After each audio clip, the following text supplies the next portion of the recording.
square feet of space and more than 20 megawatt, and we're going to double that.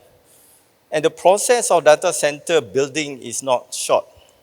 And there is also the process of getting the right partner or getting the right contractor to build the data center. So all in all, it may take like 2 years or more than 2 years to build a data center. And today, we have 6 domestic data center and 1 international, and we are building more. We are building in Cyberjaya and we are building in Johor. So where is this data center demand coming from? If we are talking about the demand of the data center for the past maybe 5 years back, the demand for the data center for the enterprises per rack is less than 5 kilowatt per rack. If it is the demand from the hyperscaler or cloud provider, it's between 5 to 8, 5 to 10 kilowatt. Then when it comes to AI demand, it's more than 10 kilowatt. So that's where it's a power hungry for all these solutions from the cloud to the Gen AI. And that's why you are seeing the demand of the data center is more and more. And it's coming in the big demand. It's not the demand from the enterprises. We have the hyperscalers serving the enterprises, or we have the likes of TikTok serving the mass market. And these are all demanding for big space and big power. Then we have our own cloud. So for Credence, for TM, we built our own cloud that we call Cloud Alpha Edge. So we launched our cloud in 2021, and we've been serving the government from back then in 21 as one of the cloud service provider for the government. So what's important when we build the cloud? You can, there are cloud provider here as well. You can talk to any hyperscalers or cloud provider. They won't be building one site. They will be building at minimum 2 sites. And most of the time it's 3 sites. And in our case as well, we are building, we started with 2 sites. We call it availability zone. Then we built another one because the demand required that. So why we need 3 sites? It's a robust design to serve the enterprise and government. And the 3 site has to be at the very low latency. It's less than 2 milliseconds between the 3 sites. It has to be that way. And it has to be certain distance requirement as well because of the DR and so on. And when we started, we had like 50 services. You know, the cloud services or any hyperscaler, there are about 200 services. And why we are not able to, it's not that we are not able to provide the market with 200 services. We are starting with 50 services, the most common one. Because you know, when you want to activate more service, there will be more investment required. And it may not necessarily, the market may not necessarily ready. If you read about the IDC research or the Gartner research, most of the market in this region has started or have adopted at the past level. The one that I talk about, the modernization. The Malaysian market is still about the infra as a service. So when we started, we did not activate that much of the services. We just activated about 50. And now we are already at like 70, more than 70. So other than the government, we have also served like the FSI, the banking. We serve the manufacturing, and we serve many other industry, retail and so on. Now, if you are not a cloud provider, you may not notice or you may not know how much effort that we put into the certification. And know why? Because we want, it's not just about making it or build the infrastructure. It's about making it really secure. And to make it secure is not just about the design of the security. A lot of the effort is about the governance, the policy, the process. A lot. It's all about this, making sure that the government and enterprises, when they put their workload on our cloud, it is safe and secure. It's very, very important. So we have this PCI DSS, mostly to customer payment card information. The banks always ask for this. The commercial always ask for this, that we have in place. Then we have the business continuity. Any disruption to any of our site, then we have business continuity management. Then there is a ISO, ISMS, that is data privacy management. You can see all the clauses under ISMS with how we protect the data of the customer. Then, of course, the last one, if you see there, the bottom one will be SOC 2 Type 1 and Type 2. That this is mostly required by the banking. So these are all that we are putting in place on top of the infra to secure the customer data or the customer workload. The responsibility, there's always two, right? It's about the infra security. This is what it is all about. And there is also the tenant security. We also do. Sometimes the customer wants to do themselves, and sometimes they let us do. So in doing so, when we have all this infrastructure ready, when we have all this cloud infra, then it's all about building the solution. And when we build the solution, it's not just us build the solution. We work with partners. Because you cannot be serving the market with one or two solutions, because the customer, there are many, there are different needs. So we also work with partners. And when we work with partners, we serve different industries. So when we build the infrastructure, as a TM, as a Credence, we stitch all the parts that making up to the infrastructure. If you have heard that we announced that the likes of private 5G, that require the connectivity private for oil and industry. So we stitch together the 5G, the private network, the private cloud, and the solution that we work with partners, or the solution that we give of our own. And we do also have the security services. So the attacks on in the internet is so much today that you have to have a good plan or a good design how you protect your data. I just want to give a few examples what we have done before I end my presentation. This is one of the example.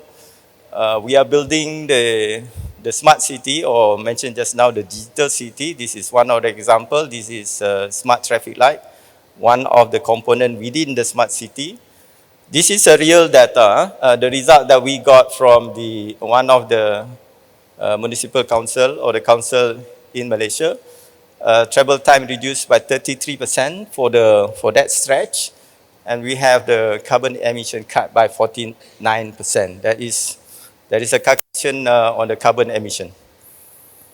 So there is a traffic congestion, of course, during at that stretch. You have this manual traffic light operation, so you can bring that to the operation center, and traffic data and pattern. You can always see that on the dashboard.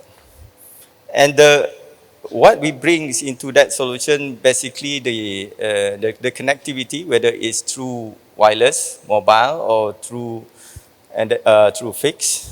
And then there is a solution, because the camera itself is an AI camera, and the solution is bring to the dashboard and through the internet. Another example I want to show here would be the transportation. This is more related to the analytics. So you can make use of the AI, may not be Gen AI or LLM for this solution. It's just AI of the analytics. So you can design in a way that you use the resources of the cloud, design the data sources, the data modeling, then you can get the analytics out of the cloud. So they solve the problem of the ticketing for the transportation. And lastly, the power of the cloud as well. So customer, when they want to move to the cloud, there are specific reason. And for this specific reason, it's about the scale and the auto-scaling of the cloud. You wouldn't know at 1 minute or within 10 minutes time when the result is open for the student to see how many queries to the server. So in this case, it's 4.5 million traffic result queries within 15 minutes after announcement. So the cloud with the auto-scaling capability with the right design, then you don't have this problem of suddenly it's jammed, or suddenly it's stuck and hang. So this is another example. Another recent example would be when Padu announced. That's another one that is even more than this, is probably 4 times of this traffic. So this is where the customer or the agency or the government needs to know, we do it fast because they want it fast, ready. Then when we launch, it's not just that. When we design, it has to be secure. Then when we launch, it has to be able to handle the traffic.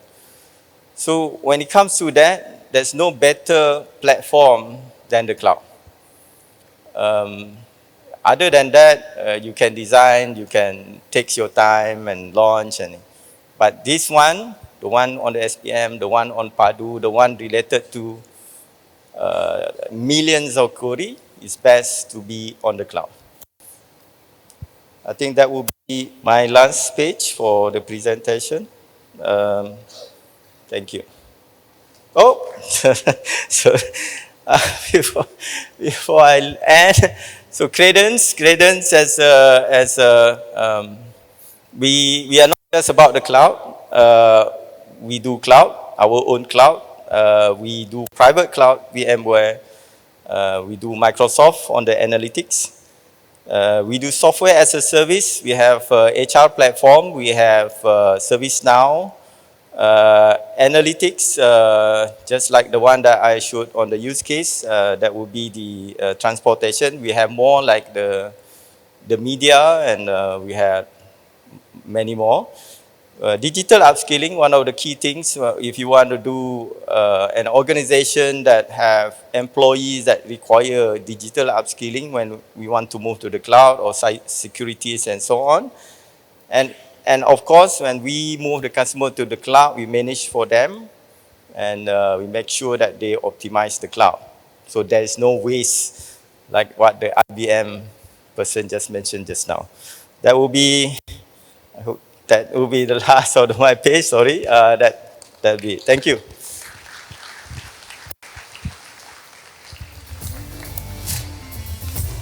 Thank you so much, Mr. Rejab Sulaiman. Please remain on the center stage to take our token of appreciation. So our token of appreciation will be presented by Mr. Praveen, the Director of Tradepass.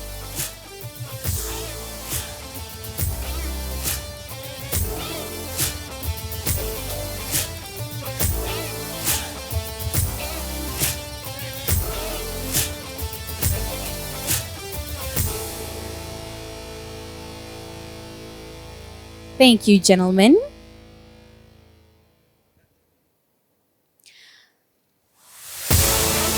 All right. Up next is a session which may be relevant, especially for speakers who come from the background of data center facilities, system security managers, and those of you who are in the relevant niche. Because up next is a session by Mr. Yung Seng Lai that has more than 20 years of experience in the IT industry, especially focusing on data center solutions that will help us today to understand ransomware threats and data protection strategy. Ladies and gentlemen, please welcome once again Mr. Yung Seng Lai.